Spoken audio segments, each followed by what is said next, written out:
Can you heal from abuse? What do I do after leaving my narcissist? What does a healthy relationship look like? These concerns cross the minds of over 20 people every minute, over 28,800 people every day. And the sad fact is, we still don't talk about it enough. Healing from emotional abuse isn't a band-aid situation, but it doesn't have to take years either. The lives of millions of other survivors around the world have been impacted by their narcissist. Yours doesn't have to. To show you how to live a free, confident, and peaceful life, your host and founder of the Healing from Emotional Abuse philosophy, Marissa F. Cohen.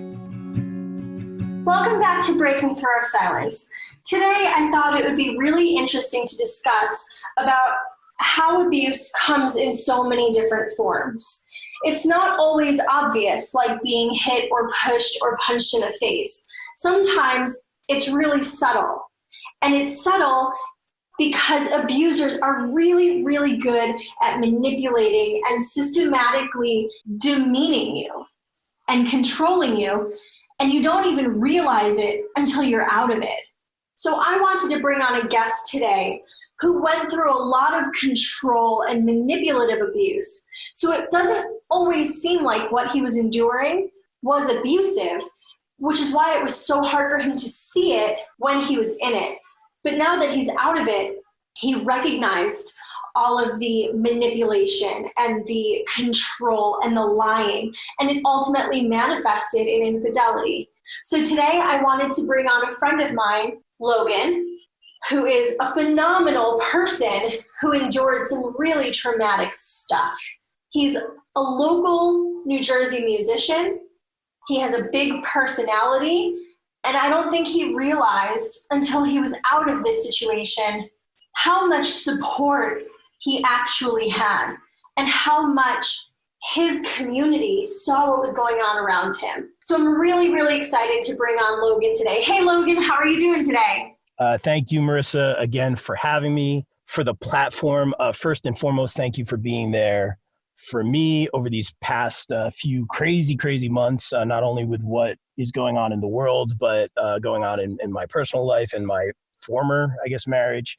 But more importantly, thank you for what you do for other people who have been through way worse, who are going through way worse situations right now that you have helped, continue to help. I know I've had you on my show a few times, and a lot of people have taken a lot from that. I just appreciate you and what you do for other people and what you have gone through and overcome, and just proud of you. And I'm thankful for the platform. And as you always say, you are a champion as well as your other champions. Well, thank you for saying that. I really appreciate it. And just know that don't ever compare what you're going through to anyone else, because every situation has its impact and has its effect on people, and every situation is different. So what you're going through is not any less severe or hurtful than what anyone else is going through, and I just want you to keep that in mind. I appreciate that. You know, it's tough when one person's fighting the battle and you find that you're fighting the battle alone when the other person is doing some no-no stuff.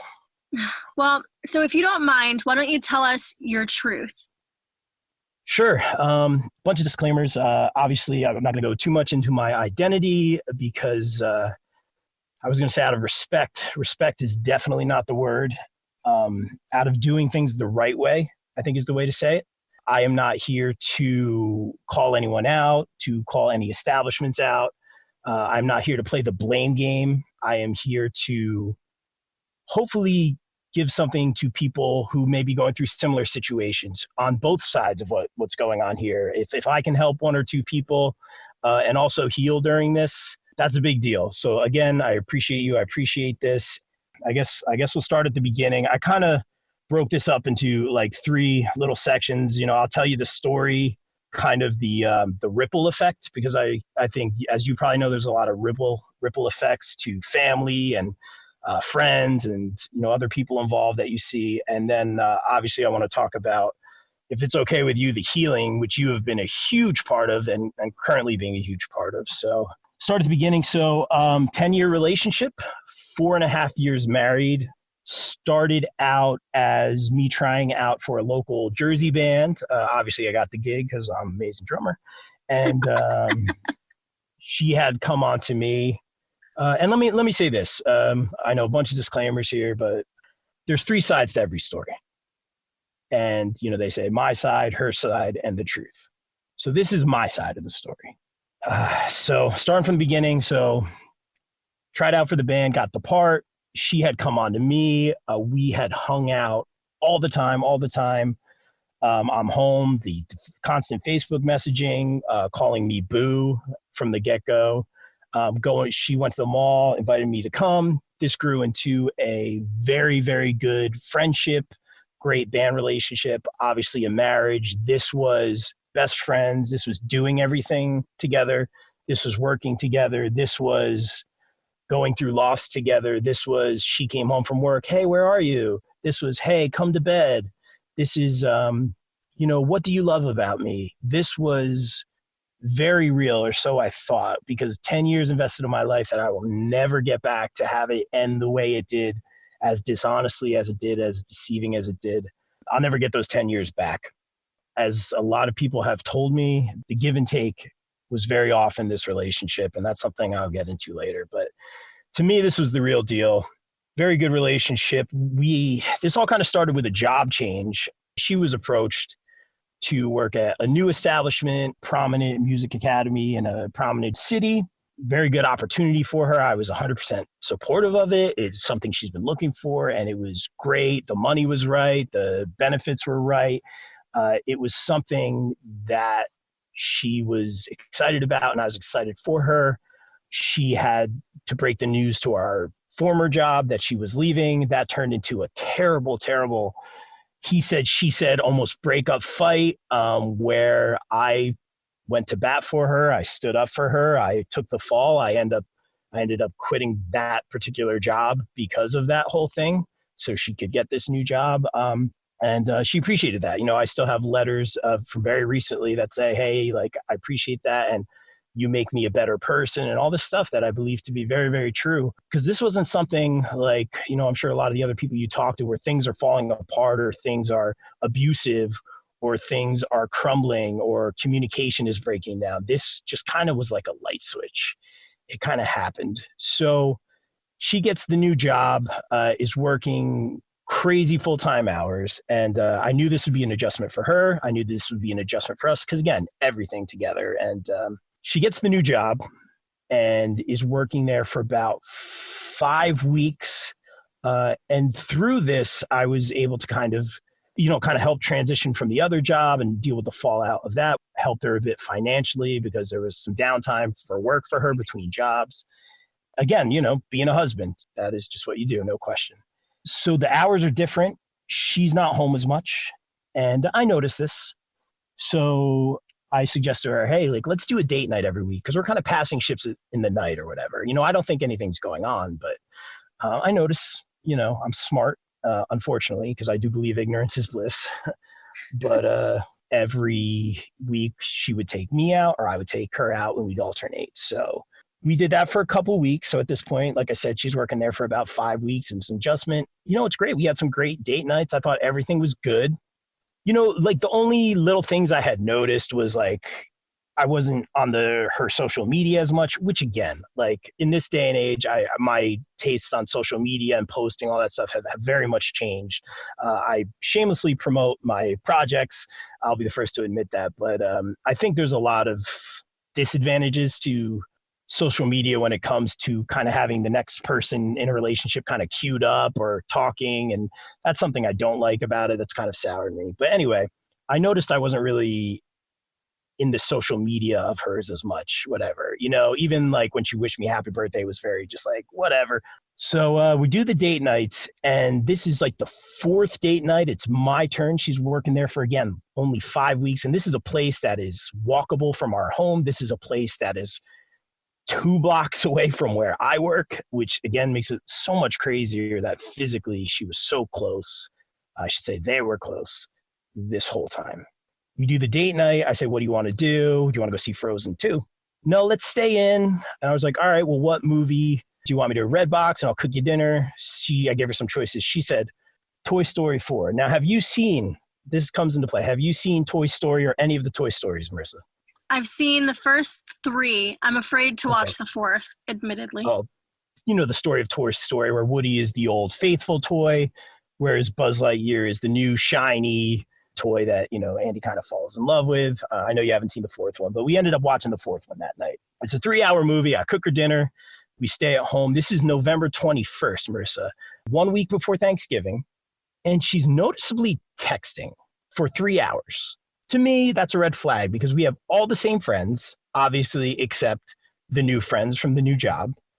And I know it's not her sister who now identifies as transgender, and again, is just one of the closest people in my life. And is a big part of the story moving forward, I think, because again, there's a ripple effect and it affects everybody. I know it's not her because it's too late for that. And I kind of like get those red flags, like those warning signals. You know, like it's not high school. I'm not going to accuse her. I'm not going to grab her phone. It's because like we've never had that. Right? We've been together for 10 years. Like I have held this girl's hand through every little problem financially or with her family. Like heck. So I just shoot her a look. This is date night. We're working on us. And she's texting the whole thing. And that's not like us. You know, like we text, we're on our phones or whatever, like during movies, or we watch our TV shows every week. But this was like almost obviously blatant, you know, from everybody that I've talked to, everybody, including people who have been cheated on. Dude, she wanted you to notice. Bro, she wanted you to catch her. Because this wasn't an honest conversation. This was this is an oops, and this is how you're going to find out kind of a thing. Looking back on that, you know, they always say hindsight is 20/20. But anyway, she's texting for 3 hours during the movie. Hey, thanks for dinner. Oh, well, real quick, I shot her a look, just kind of like, hey, what's up? And she shot me just kind of like a nasty little look, and which is fine, you know, like tough girl, whatever, that's fine. And, you know, I didn't bring it up. I didn't say anything, you know, so watch the movie. Thanks for dinner. She went to bed. I cleaned up. She's under the covers texting for another hour. So this is 4 hours of texting, like doesn't address it. You know, the only thing I did was give her that glance. Like something's wrong. Like when you have that mentality in a way, that is cheating. I don't know how you feel about that, especially in a marriage. Cheating, in my opinion, I don't view cheating as just a physical thing. Like I can have feelings for somebody, very intense feelings, and not act on them, but that's still doing a disservice to the situation or the relationship that I'm in. Yeah, exactly. Or marriage, you know, in my case, marriage, where we've made a commitment. Like my grandfather had married us. That means a lot to me. You know, the ring being a circle and all that kind of stuff. You know, everyone has different views on marriage and stuff like that. But I took it very seriously. You know, you say the word, you say these vows because they are vows. It's an oath. You say for better or for worse because in situations such as this, you know, like you try your best, you fight. And for me anyway, it was for better or for worse. And I definitely went down swinging like an idiot. As you'll find out. And again, this is not the end of the story. This is the very beginning. So I hope you don't cut me off. So moving forward, so this is 4 hours of texting. So I feel it in my gut and I just go sleep on the couch. Like, you know, like you ever kick someone out of the bed, Marissa? It's like, you're in trouble. Like go sleep on the couch. More times than I can count. Yeah, exactly. But it wasn't even like that. Like I just couched myself, you know, I did like, you know, like I was going to jump to conclusions and I just went and I was just thinking, like in my gut, I felt it. I'm like, like, she can't be talking to someone else. Like she's got this new job. Like you worry about new people. And 4:30 in the morning, she comes in to the living room. Hey, like, where are you? Like, what's going on? Like, why aren't you in bed? I go, I'm just thinking. She goes, well, what are you thinking about? And I go, something's wrong. I was like, I feel it in my gut. And she goes into the whole, hey, it's this new job, like it's a big adjustment. And I knew it was, like, to be fair, it completely was, you know, that's why I proposed date night, you know, that was you know, it was like more lies, you know, and like, she doesn't really lie and she's a bad liar. So again, it was like, this was like the beginning of feeling like, I don't know this person.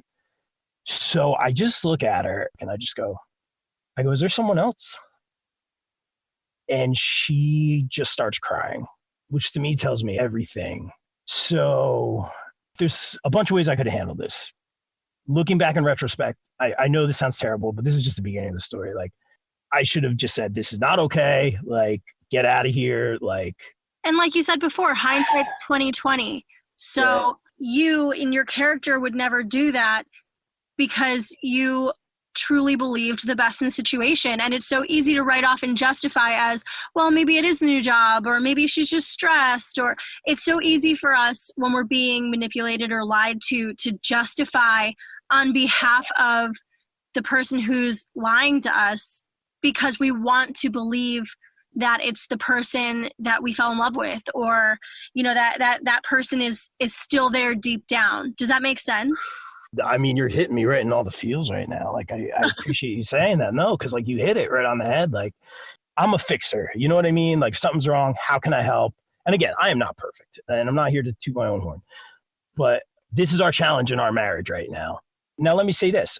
Is there someone else? She starts crying. Like that, my whole life changed that moment, you know? And it was like those hours I was thinking, like, I knew,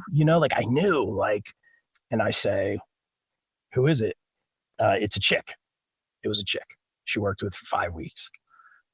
So to me, first of all, that's okay. That sucks. You're still my wife. You know, this is our thing. Let's figure this out. And I was upset. Like, I was upset. I wasn't angry. I wasn't crying. I was just kind of like quiet.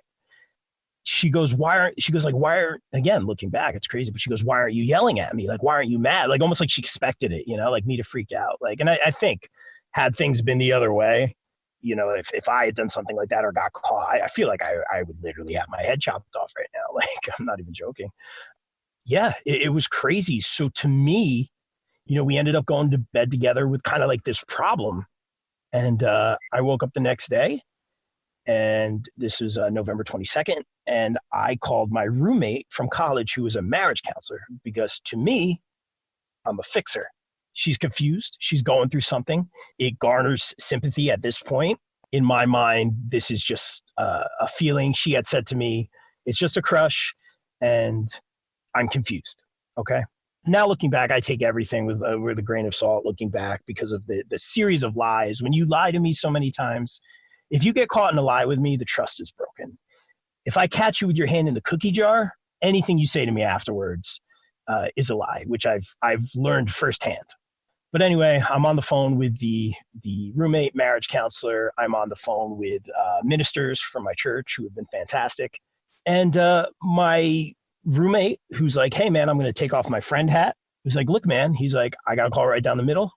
He's like, this is what you do. You need to write down a list of things saying, in our marriage, this is not okay. Not necessarily what she's going through, but the way she has acted. And, you know, like, for example, like these are his words. You guys were having a date night. You guys were working on you. So just the fact that she is texting somebody else, whoever it may be, during date night, that's not okay.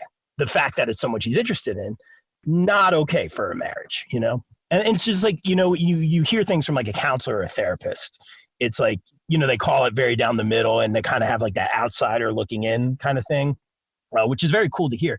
And he goes, let me talk to her too. So I speak to her about it. I do write the whole, that's not okay. I write this whole little thing that I do end up reading to her. So I bring it up to her to talk to him, and she doesn't do it like immediately. Like, she waits like a week. And this is the weird thing, Marissa. Like, this is another red flag. Like, I felt like I was fighting, you know, like fighting still, not to like fix anything. Let me say this. Don't be afraid to be who you are. If you are gay or straight or trans or whatever, be who you are. I'm not saying like I have no expertise in it, but I have a lot of people on my show who have gone through things like this, who have said like how scared they were when they had to come out. I've had wrestlers come on, former women's tag team champions in major companies that are a couple. And those ladies have had just inspiring coming out parties on national television and stuff like that. Like, I'm all for it. Like, please, like, and I said these words to her. I said, no one should have to hide who they are. Honesty is the best policy. There's a way this all could have played out where it would have been hard for us to be friends, I think, but you had my support. There was a way for this, where this came out, where you had my family's support. There was a way where this went down, where you had our mutual friends' support. So it just felt like I was fighting here and she had one foot out the door. It was like that I caught her texting, and like now it was like okay for her to be distant from me. And this is where it got weird, because this was leading into Thanksgiving, but like she wouldn't like come home. You know what I mean? Like she'd go work for 8 hours and then like go to the gym or go to the studio, which is like normal, but like she would like stack them in blocks. So like she would come home and I'm thinking it's guilt or she's hiding or she's really having a tough time, which I got. Again, I was sympathetic. What comes next? I don't know. I was just trying to fix everything and maybe it wasn't my place, but I still went down swinging.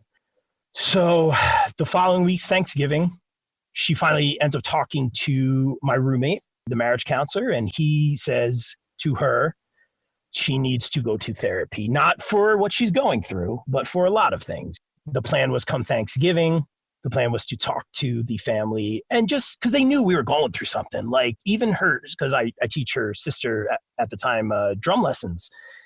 And she would go, hey, she's not texting me. She's ignoring me. And I'm like, it's not just you, kid. Like it's everybody. Like our band is getting offered shows and like, she's not checking in. Like we have like a Comic-Con group, like she's not checking in. And like, again, that goes to like, now we're not getting shows or like now we're not getting events. And like, I'm kind of like protecting her. I'm like not saying anything like, oh, she's going through something. So everyone just kind of thinks like we're fighting, but it was just like a light switch. And it was just like, we're at an impasse. She just got further and further away, wouldn't come home. I talked to the dad, and she's well aware of this, who I'm very close with, Thanksgiving morning. And I said, hey, like, I just wanted you to know I did right by your daughter. Like, I haven't done anything. She's going through something. Please take care of her. Please support her.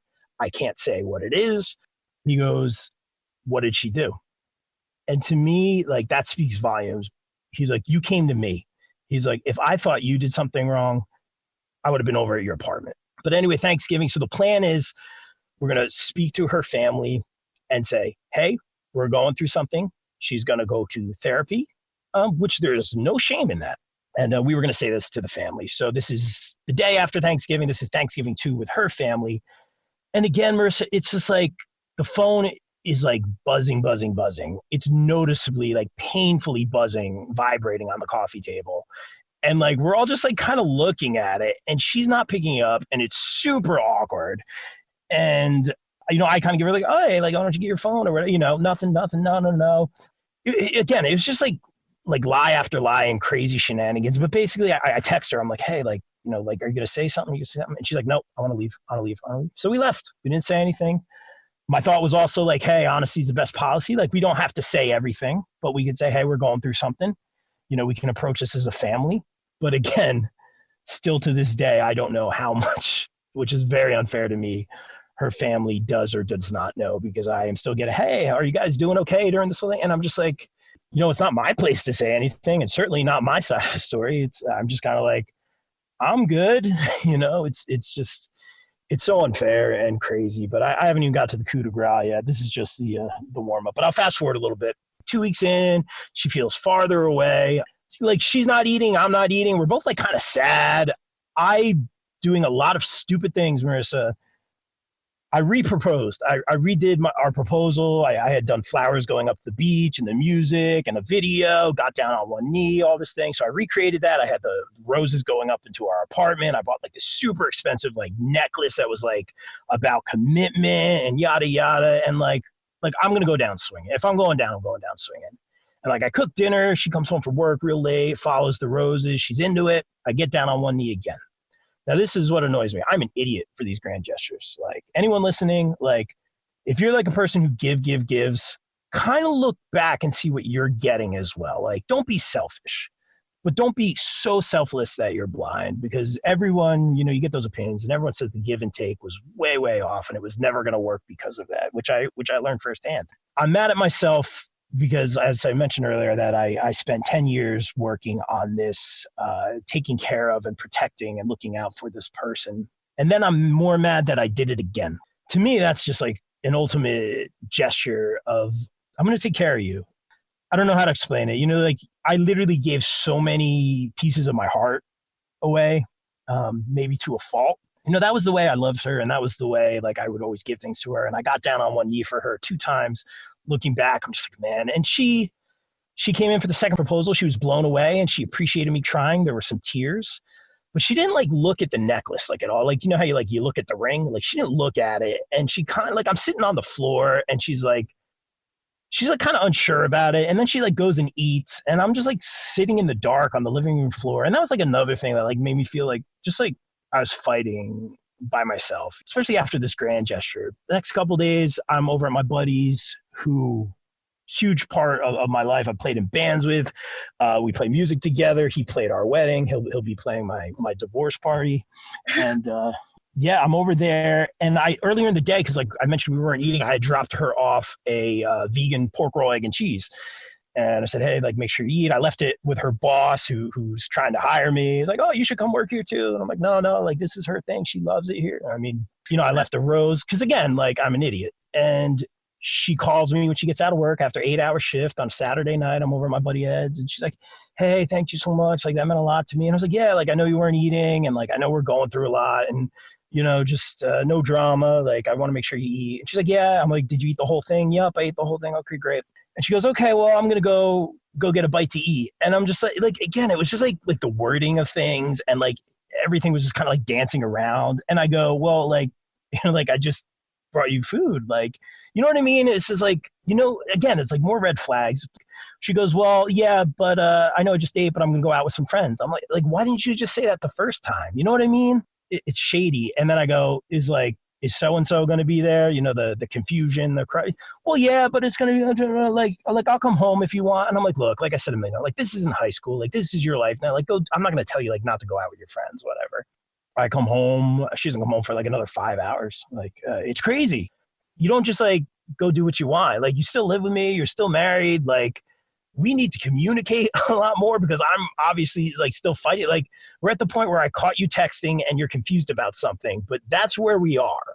No further. Or that's where I thought we were. The word "we" kind of went away after I caught her texting.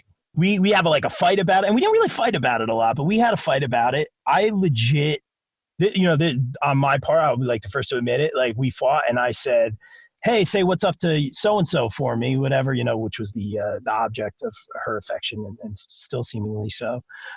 She was hurt by that, and she came at me, which again garnered more sympathy for me. Like, well, this is why, like, I wake up every day, I feel like I'm a different person. Like, again, legit going through something. Like, this is why I had these dark thoughts about ending it and yada, yada. And she goes into very detailed description about how she had some very dark thoughts. And to me, all of my feelings and emotions and thoughts about us and our relationship went right out the window. We're in the middle of a fight. Come here, sit down. Are you okay? Like, whatever. She goes on about these dark thoughts she's had. She's confused. She's going through something. I mean, anyone would feel sympathy, as, like, again, trying to fix things. I immediately text her parents. She didn't want me to, but if something had happened and I didn't say anything to anyone, so I'm thinking, oh, they'll come over. Whatever. They just sent me a text like, oh, like, she should go to therapy. And I'm just like, you know what I mean? Like, that's where we were 2 weeks ago. Like, it's just like, and I can't say anything. Right? You know what I mean? Like, I'm protecting her. Like, she's going through something, and I can't. Like, we can't make progress. And again, I realize now that I was the only one trying to make progress. She was headed in a different direction. Here's a little foreshadowing. She ends up staying with her parents for the weekend, which to me is like awesome. Like, I was like, I will drive you there. To me, she is safe. She's with them. I know she's going home to them, and she can have a dialogue with them about anything. Like, she comes back the next day just to pick something up, and she texts me, hey, is it okay if I come over? I'm like, you live here. I'm like, I didn't kick you out. I'm like, are you okay? She comes, she parks. She's going to stay at her parents another couple nights. She's going to pick up some stuff. And I know she's coming from work. And like an idiot, like, I go out, I open the car door for her. I'm old school, and I hold her hand. I walk her up the steps, open the door, and I look at her hand. Her wedding ring is off. I know she's working with this person. You know what I mean? And like, to me, that's just like another like little step. Hey, like, my wedding ring's off. I'm like, what is the dialogue between, is there a like, there can't be a dialogue. Like, I know there's a lot of texting, and like, is it romantic texting? And like, surely this person who, I left out a huge detail here, Marissa, this person is also in a relationship, or so I was told, which is not okay. So you have a married woman and a person in a relationship. I don't know what the dialogue is, or how this said person, I will use the term Buzz Lightyear, being the new shiny toy. Like, someone's married, like, I don't know how that conversation goes. And this is like where I kind of talked to you about this, Marissa, but it felt like the texting was very aggressive. And it felt like somebody else, like, it really still almost does feel like somebody else was driving, Like I obviously wasn't driving. She did a lot of the driving, but it almost felt very controlling. So there is a theme when specifically kids in high school, I used to teach this to them, when your partner is texting you over and over and over or calling you over and over and over, that is, like you said, it's a means of control. It's a way to make sure you know where they are, what they're doing at all times.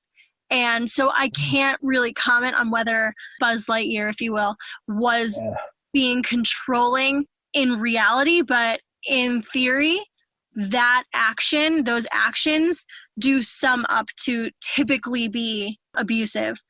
First of all, just the fact that 10 years of me doing everything, you don't even have to hear from me. Everyone will tell you living my life, literally her uncle's words, for her, which I did to a fault. You know how much you rank, this person you've known at the start of the texting 5 weeks. Now we're going on 7 weeks, 8 weeks. That person ranks over me. You know what I mean? And it's just it takes me a while to trust someone as a friend, so again, that was another red flag. It was very quick. And that's another thing that made it feel controlling. And this person just outright disrespecting our marriage and that person, Buzz Lightyear's relationship or alleged relationship at the time. And this going on with a place that they both work at, which I think is, that's, again, you don't want that coming back to the place you work at, or she not wearing her ring. To me, that's just you are out. And this is someone I'm away for 2 days. She's texting me constantly. Where are you? Where are you? I couldn't be away for hours without this girl missing me. It's again, a light switch. This person, not to say changed her. Obviously, allegedly she has some repressed feelings. It was just a done deal. She's at her parents for a couple days, not wearing the ring. I'm super upset about the ring thing. I'm talking to my minister, and he's just kind of man, even he's damn, So the man of God. So basically, she's at her parents for a couple days, and this is where things get a little weird. Her mom calls me about concerning the younger daughters, who identify as a boy now, rather, drum lesson. It was something very trivial, and I was like, hey, okay, cool. And the mom goes, so I'll just say your wife, not to name names, how's your wife doing? And I said, I don't know. How is she? And she goes, she didn't come home last night? And I said, no. And I'm like, she's not with you? No. So to this day, I don't know where my wife was that night. You know what I mean? But this is 2 weeks after I caught her. It's just so fast. So fast. My head is still spinning. That's not okay. We all text her and said, hey, what if something happened to you? None of your family knew where you were.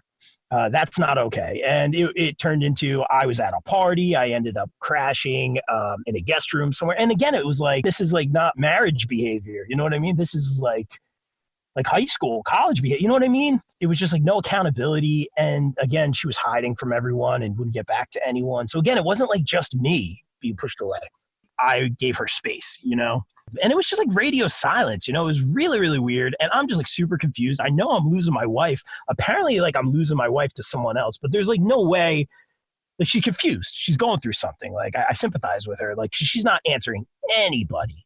So this is where things get crazy. So Marissa, I am sleeping on couches. I am staying with my dad. I'm going up to Brooklyn. I'm living out of a suitcase, which I ended up living out of for months. That's what you do for someone you love, This was the deal breaker for me. So this is December 19th. I believe things happen for a reason. And the way this day played out, the night before or 2 nights before, I was hurting. Food didn't have taste. I knew I was losing her. I didn't think I was physically losing her to somebody else, because it just had been too short of a time, and we're married. And I'll rewind to this, the very important detail.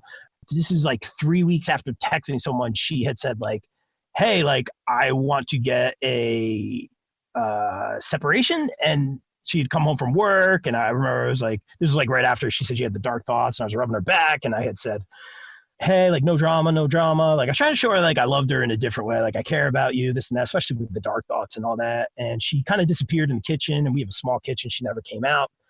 I went in there, and she was rubbing her hands. Now, the rubbing her hands kind of comes into play a little bit later, but it's kind of a tell, But she's rubbing her hands, and I'm like, hey, no drama, what's going on? And she goes, I think we need a separation. I'm like, what? This fast? You're confused about something? And it was weird because she was like looking back now, she was like, I think I'm 70% gay. I think I'm 80% gay. And like, I told her, I was like, well, look, the only thing I ask is that we are honest with everybody, because I need to heal. I need a support system. And I'd been protecting her for the most part to this point. And our band's getting shows and like, she's just like nowhere to be found, not answering her family. And I'm like, we have to tell your family. And she just like curled up into a ball. Like I wasn't even yelling or anything. Like, no, just like horrified at the thought of telling her family. And I understand, like, whatever. So that was just like another crazy night. So the ring, her wanting to get separation, is like, I didn't do anything. You know what I mean? Like, we were doing fine until she got this news, like new job, new person, boom, like just like that. 6 days before Christmas, Thursday night, I'm working at my job, long day, and I'm going through my notebook, little green notebook. I look at the back of it, and there's all these cute little messages from her. Like, that's us, you know. And this was for like very recent, like probably like right when she started the new job. Like, these are recent. And it said, our name's forever, and heart, heart, heart, and my name loves her name. And I was like, I have to talk to her. Like, maybe it's goodbye. Maybe it's like one last grand gesture. Maybe, again, which I'm an idiot for the grand gestures, and I'm a sucker, and I'm a fool. I mean, like, I have to let her know how I feel. Like, I can't do this without her. I literally said this to her dad on the phone. Rough day at work. I end up texting my friend. He's like, look, man, he's like, sometimes those little conversations, like, make all the difference in the world. And to anyone listening, communication is super key. And we completely failed at that. We completely failed, mostly because of her not being honest, mostly because of her hiding, us spending time apart. You know, I'm sure I could have communicated better, but there's a lot of emotions. I speak to my friend. He says those little conversations make all the difference in the world. So I text my buddy. Now I have the best friends in the world, Marissa. My buddy who I was jamming with that I mentioned earlier. He didn't really know what was going on. He knew something was going on because, again, I was like protecting her. I was like, hey man, I was like, grab the guitars, because he played our wedding, so he knew exactly what song. I'm texting her mom. She is at her parents' baking cookies with the kid's sister. I need a Hail Mary. Are you in? And like, I have the best friends in the world. He goes, yeah, man. Like, let me know where, when. To me, that means everything. You know, we're going to do this thing. Whatever. He knew what song. We're ready to go. This is the grand gesture. This is the say anything on the front lawn with the boom box, whatever. Get through work. He's ready to go. So many things go bonkers crazy. I start my car to go over to her parents. Car doesn't start. Okay, that's weird. Doesn't start again. I am stuck 45 minutes. Dad has to come get me, jump the car. We go back to his house. I steal his car. The timeline has completely changed. I'm talking to her dad on the phone, who, again, I'm very close with. Apparently, she was able to have a conversation with him about what was going on. And he goes, hey, man, like, she just went home to where our apartment is. My friend was out of the equation at that point, but it's okay. I'm going to go there and just have a conversation with her. I had, like, legit questions, like, wanted to communicate. And I text her, hey, can I come get my pillow? Like, don't hear anything back. I'm driving him on the phone with her pops, and he kind of knows now. So like, we're having an honest conversation. And I'm like, you don't think like she's doing anything with anyone though? Like, she's just like going through something and figuring stuff out. He's like, no, not at all, whatever. And I'm like, all right. I drive over there with no response to the text message. This is the ending of this long story. To anyone listening who thinks they know someone or thinks they can trust someone on a friendship level or a spouse level or a human level, this is when I knew that I was less than nothing. I got no response to the text. I drive to our apartment. I am across the street from our apartment. I see the lights on. According to her dad, she had just gotten home. I'm not going to barge in, you know. I pick up the phone. I call. Rings, rings, rings. I see the lights on the apartment. And I see the blinds go up and down. And again, just like with the tears, like I knew that there was someone in my home with my wife. And it wasn't anger. It was like pain. I call again, blinds go up and down again. And I'm just like, oh. So this is all within a 30-second span. And this is just like, again, the bad movie script, the lie after lie after lie. And I walk up the parking lot. I walk up the steps, and as I'm walking up the steps, this is all within 30 seconds of me getting there, the phone calls and the blinds. Calls me on the phone. Again, more like, this is what I get, Marissa. Hey, Logan. Hey, what are you, what's going on? Like, you didn't get my text. Like, it was like you were sleeping, you know? She was trying to be like, I'll sleep here. I was like, hey, just talk to your dad. Know you just got home and I see the blinds going up and down. I text you about getting my stuff. Oh, okay. Oh yeah, no problem. So I unlock the door. I push the door open. The door stops with her hand. She's standing there in her PJs. The TV's off. Everything's off. The lights are on. Holding the door with my pillow, and all of our wedding photos are down. Like, you cannot write this. I mean, this is my home. Like, I have my suitcase. I have my guitar. There is no way, like, while I'm doing this, you're having sleepovers. There's no way. But, like, I just see all the pictures. Like, if you want a gut punch, if you want to feel less than nothing, if you want to feel like you wasted 10 years of your life being a friend, let alone a husband or a band member or anything to anyone, if you want to feel less than nothing, just looking around and seeing all the pictures down, like, I knew Marissa, like, and this wasn't a first time thing, like, because, this person had to be, if she had just got home, this person had to be waiting in our apartment.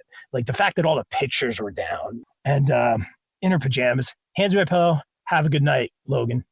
And like that's the end of the conversation. And I said, hold on. I was like, hey, can I come in and talk? Like, I really want to talk to you. I want to get my stuff. Like, I want to get my razor. I want to get my charger. Yada. Now's not a good time. Is there someone here? She goes, Logan, it's been a very long day. I was able to speak to my parents about what's going on finally, which is great in reality.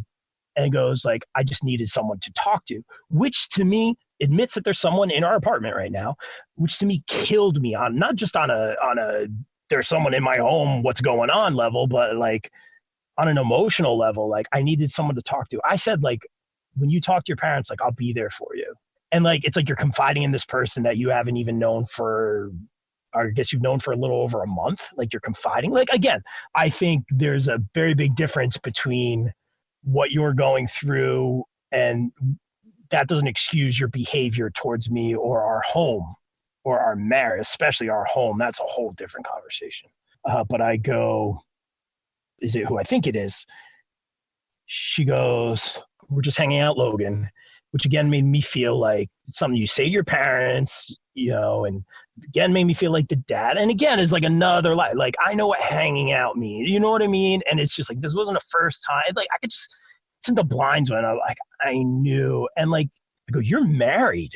Our home, I go, in our bed, someone who has an answer for everything doesn't say a word. Just like, she doesn't even look the same. She looks like a completely different person. Like, I don't know how to explain it. Like, this is not the person I knew, not just your actions, but like, you look completely different. Like, and it was just like, this was December 19th, like I said, 6 days before Christmas. I just like gave her like the most, like, how could you, like, look, and I just walked away. She follows me out the door and lie. Like, I believe you after, like, I caught you after all this stuff. Like, you pick up the phone, you pretend you're tired. Like, you know what I mean? Like, wide awake. And this is the last thing that I ever said to her, Marissa. This is December 19th. The last thing that I've ever said to her. Right now, the only communication she has right with me is through my sister and through my lawyer. I said, I have taken care of you for the past 10 years. I have buried your pets.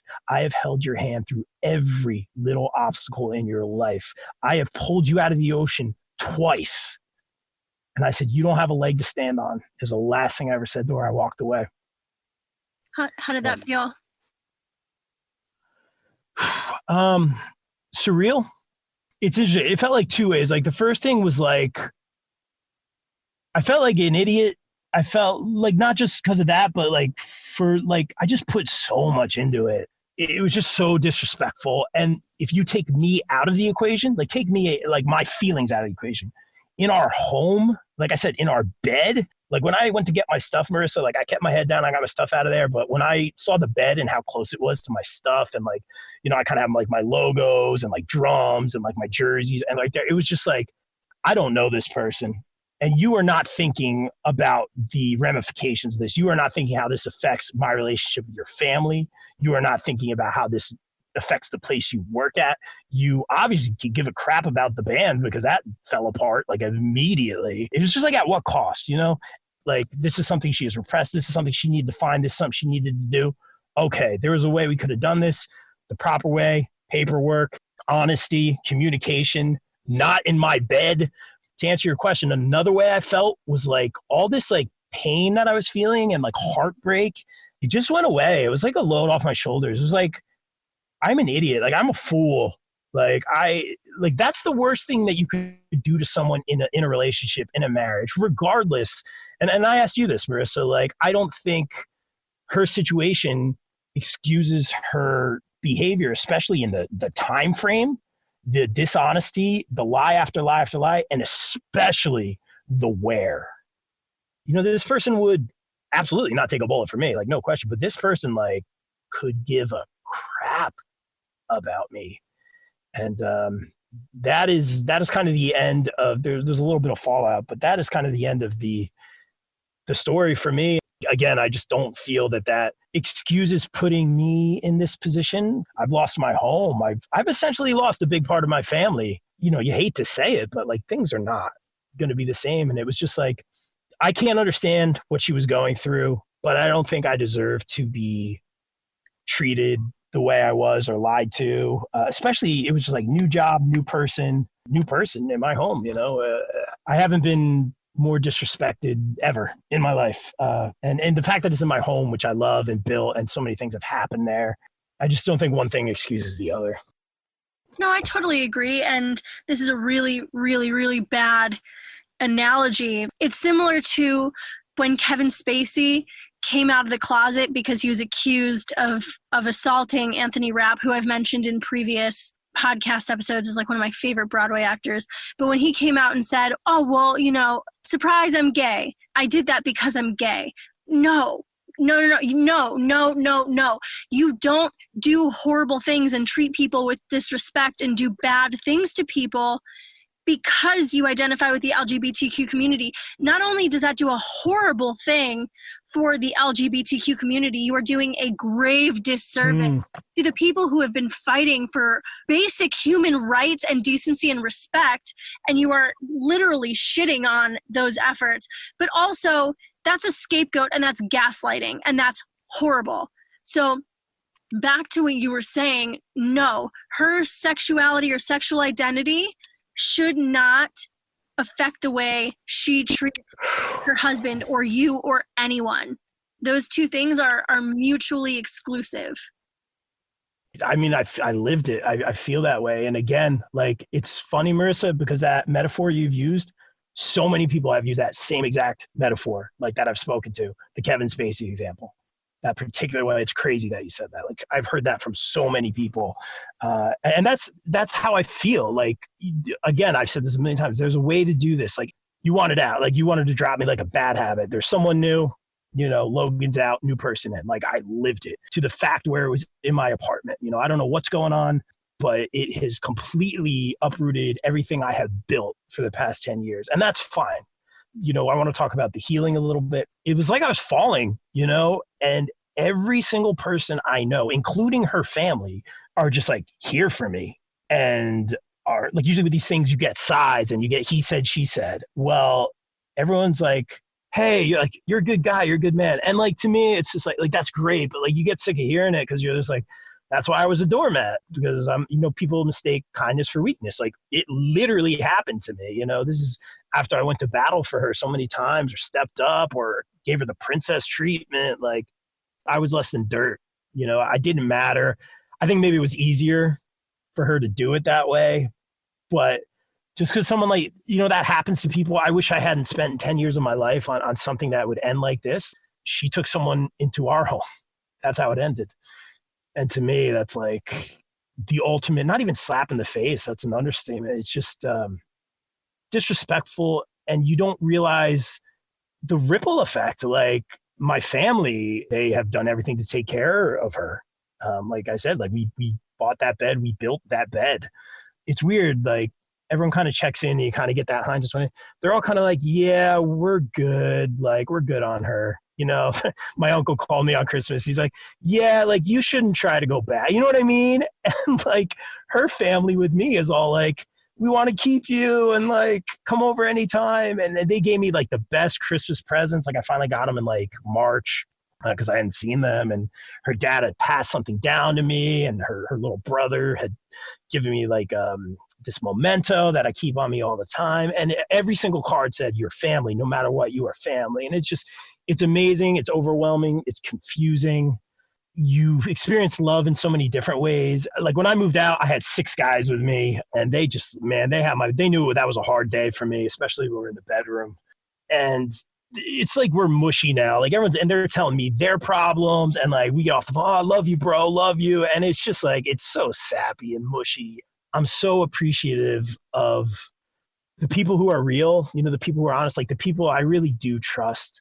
Because like I say, hindsight is 20/20. You look back, the things that her family has said about her, like I've heard the words coward, I've heard the words immature, I've heard combinations of words that I cannot say on your show from like mutual friends that have taken it very personally, not only because what she's done to me, to our home, but she's flat out abandoned them as well. It was just like new job, it was just like all for this one person, which again is very strange to me. I never got anything from her in terms of an apology. The night after, so it would be the morning after I caught her, I got a text about talking about it, and she knew I was mad. Wasn't an apology.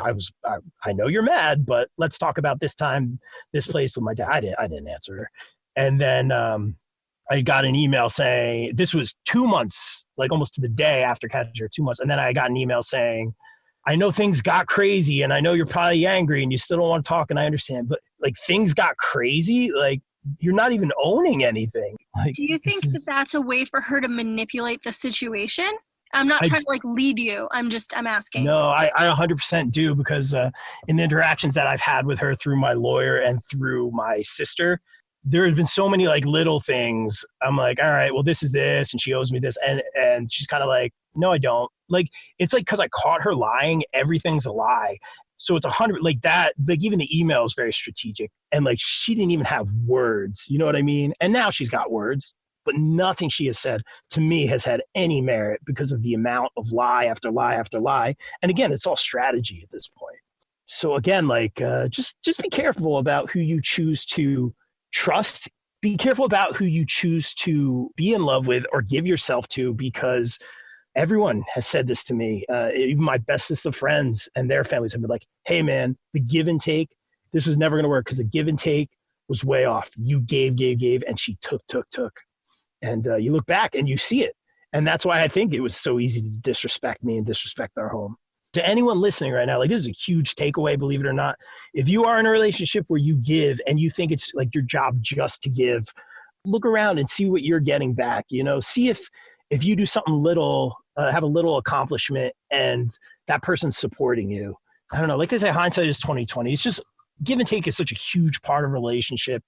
Thank you for sharing that. And you're right. It is really important to evaluate the equality in the relationship. If you're in a relationship where you don't feel that you can trust them, or that you're being respected, or that the communication's off and you feel afraid to bring things up to them, that might not be a healthy relationship. And it's hard in the moment. It's a yellow flag or a red flag, depending on the degree of the situation. But it's really important to really take a look at that and not ignore it and justify it. And it's so much easier said than done. Problems like that don't generally get better. They usually get worse, because abusers will push boundaries to see what they can get away with. And you can kind of see that in the story, Logan, where is it an ex-wife now, or are you still technically married? As of the release date of this recording, I would say not married. Okay. So you can kind of see that progression with your ex-wife. First, it was probably texting a little bit and pulling back when she started working at that place and met this other person. And then it was texting all night. And then it was inviting the person into your home, kicking you out of the home. And it's really all about boundary pushing and seeing what she can get away with and what she can't get away with. And ultimately, it led to her winning and getting what she wanted, and you feeling the way that you're feeling. Does that make sense? It makes perfect sense. It's like getting what you want to, like, obviously, like, I understand, like, people fall out of love. Like, I understand, like, relationships are hard. Man, I would have appreciated some honesty. Like, man, I would have appreciated some communication. And it feels like I was a passenger in all this. Like, like, I get this all the time. Hey, man, like, you're a nice guy. You didn't do anything. You didn't do anything. And it's like, I'm a passenger in all of this. I went down swinging. I tried to fight. I did some stupid grand gestures. I would have shown up with a guitar, like, while she was cheating. Like, I'm an idiot. It's like the punishment doesn't fit the crime, because, like, I didn't really do anything. But, like, I lost my town. I lost my home, my bed, essentially a big chunk of my family. And then that's not, if you are someone on the other side of this, man, you're going through something, I think communication is key. Honesty is key. I think everything would have been way different had she come to me from the beginning and said, hey, I'm confused. I got this new job. There's someone there. I want you to hear it from me. You know what I mean? Like, instead of, like, the whole catching and the texting, it was like, she was already gone. Like, apparently, I'm not going to say she was a selfless person by any means, but it was like no one mattered. And I'll give you this. I did speak to a mutual friend who he spoke to her on the phone the day after I called her. And these are her words. And I never heard these from her. I was probably not supposed to hear these words. She said, I love Logan. Logan's my best friend, but I'm glad I did it. I just did everything the wrong way. It doesn't matter. My home, the people you and I both know have been there, Marissa. Like, she gets to keep all of it, and use it whoever she sees fit. And to me, that's just like, it's ultimate disrespect, but that's the end game. I'm really sorry that you're going through all this. It just seemed like everything she did was calculated to maintain control of the situation. She knows she did it wrong. She admitted that to people, and it's not okay. And I'm sorry that you got left on the sideline feeling like dirt, feeling like nothing, and you're not stupid or ridiculous for doing any of those grand gestures. That's 100% in your character. And for a person who maintained control of the situation the whole time and gave you really no sort of leeway or no insight into what was going on, of course it would leave you feeling like scrambling and trying to put things together. You're a fixer. You are. And that's 100% you, and you can't beat yourself up for something like that, because it wasn't the wrong thing to do. The wrong thing to do was maintain control of a two-sided situation without giving the partner or her best friend any sort of insight or a hand.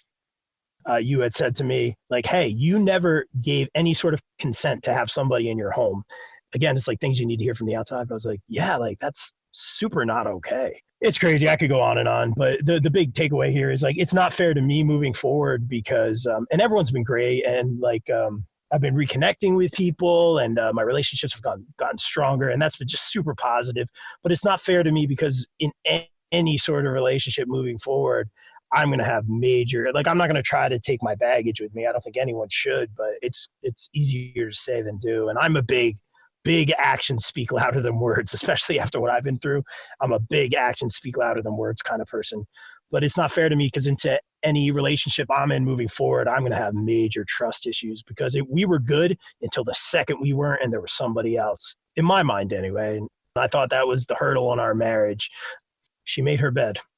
So I have kind of a segue question. It's sort of related, but I do want to know, would you consider cheating abuse? Great question. Like I said at the beginning, anything I'm going through, like the deception, the lying, the cheating, the distrust, like in my mind, like I know you say not to compare, but like the things that people go through with physical abuse, like, I've heard people have been like locked in closets or getting physically abused or hurt or sexually harassed or any of that stuff. Like, that is way worse. Like, that is terrible. That is abuse. I do think, just from the way I feel, I do think, like, even just the texting, and my buddy called it, like, even early on when the texting was going on, and I had mentioned it to someone I'm very close with, because I did need to heal. And he said, look, she's already gone, man. Like, if the texting's already happened, and sure enough, he was right. I mean, led all the way to our 3.5 weeks later in our apartment. Like, I never thought that would be the case. But when the texting happened, I felt, not taken for granted, I just felt like dirt, even just with the texting. I felt like I was worthless. I felt like I was competing with someone, and I know my worth, and I never have confidence issues because I put a lot of heart and soul to everything I do, and I'm well respected, and I have a reputation in the music scene, a very positive one, which again is another ripple effect in this. But I felt very just kind of like, even then, just like used. So, and then when the ultimate cheating happened, you feel, man, I did not matter at all. Like, there's someone in my apartment, like I am. So the actual definition of abuse is manipulation to have power and control over a person. Manipulation or coercion in order to maintain power and control over a person. That made it way easier. Yeah, I'll say, yeah, 100%. I mean, like, it was lie. It was push everyone away to bring someone else in. It wasn't just to me. It was to family. It was to the band. My bandmate either say, hey, she hung everyone out to dry. I understand you have priorities. You're going through something, but man, this person better have been worth it. But I would say 100%, like emotionally abusive. Yeah, it messed me up for a long while. Luckily, it was like I was falling off a cliff, and I was like screaming, and like everybody caught me, and that's including you, Marissa. Well, we're all happy to do it, and honestly, I think it's amazing that you had such a strong and tight support network, ranging from people you haven't talked to in a long time, or me, who we really didn't know each other very well, to people you're super close with, like your best friends and her family. Like, that is such a testament to your character. And I'm not a religious person. I hate like the #blessed thing. I think that that's so obnoxious, but I think that you're so blessed to have such a strong, amazing community around you. And we're all grateful to be here for you whenever you need it. So tell me a little bit about what has helped you heal from all of this, because obviously it's been really heavy and it's very, very recent, but you seem to be handling it well and moving on, at least in your own way. Like, you're not honing on it anymore, and that's really important and really, really amazing. So what are some tips and tricks that you've tried that have worked for you? That's an amazing question. We talked about it earlier in terms of healing, but obviously, like, my friends and family, and apparently her family, being so supportive, and everyone just kind of saying, literally using these words, you're a good guy, which again, I'm not in love with, but also saying you handled this with integrity, which I'm trying to do. Again, like, just because someone did everything the wrong way doesn't mean that I have to. And I'm not going to go on social media and post a bunch of things, At the same time, if you want to talk to me, I'm an open book. I'll be respectful of certain things in this story. The one of the ministers I spoke with, I said, like, the hardest thing for me was wrapping my head around, like, how it could just happen, like a light. Like, how did this just happen? Like, new job, new person in my home. Like, how did this happen? My head is still spinning. And my minister said, it's like you have emotional whiplash. I thought that was a great analogy. And then I have the best friends in the world. My buddy, who's a cop, I was talking to him, and he sees crazy stuff every day, man. And he said something to me that hopefully people could take away from here. But he says something to me. He goes, be happy you can't understand it, because that means you're not capable of it. And I thought that was brilliant, because I still can't understand it. Like I had said, if roles were reversed, say I had fallen for some dude at a new job or whatever it is, I feel like there would be communication. And I'm not saying like that would have been the case. I don't know. I'm not in anyone else's shoes, but I feel like there would have been a lot more honesty. I feel like there would have been a lot more communication. But everyone's been there for me, even moving out of the apartment, even let me crash somewhere. Open arms. I've received so much love and encouragement, which everyone's going to be there, like when you fall, but when you see it, it's overwhelming. My family, my sister, everyone's just been amazing. I have amazing friends who are some are first responders who are going through some crazy stuff right now, who are going through way crazier stuff than I'm going through. It's key. I'm not used to the encouragement. I'm not used to all the love and the mushy stuff, but you see how much you're loved and appreciated. And I think integrity and not reputation, but integrity and showing the kind of person you are really does speak volumes, and people show that they appreciate you and that they love you. And like I said, everyone was just kind of like, yeah, we're good on her. Like, you could do better. You know what I mean? Like, everyone was just kind of, they love me and they want to see the best for me. Just surround yourself with people in life who got your back, who don't stab you in the back, but people who got your back, and you'll know who those people are. Yeah, they say that in your darkest times are when the people who are truly on your side show up. Absolutely. And I lived it. Well, thank you so much for joining us today. And thank you for sharing your truth and being raw and honest. And, you know, I hope everything just keeps growing for you in your creative endeavors and everything, because you really are a good guy and you have a big heart. Marissa, more importantly, thank you for what you do for people who've been through some crazy, crazy stuff. I appreciate you, all you have done for me, not just talking with me, but constantly checking up on me and putting up with my rambling. So I super appreciate you. Keep up all the good work that you do. And I'm just going to say now there's going to be a bunch more Amazon best-selling books on the way. If you enjoyed this podcast, you have to check out www.marissafaycohen.com/private-coaching. That's www.marissafaycohen.com/private-coaching. Marissa would love to develop a made-for-you healing plan to heal from emotional abuse. She does all the work and you just show up. Stop feeling stuck, alone, and hurt, and live a free, confident, and peaceful life. Don't forget to subscribe to the Healing from Emotional Abuse podcast and follow us on Facebook at www.facebook.com/Marissa F. Cohen and Instagram at marissa.fay.cohen. We'd love to see you there.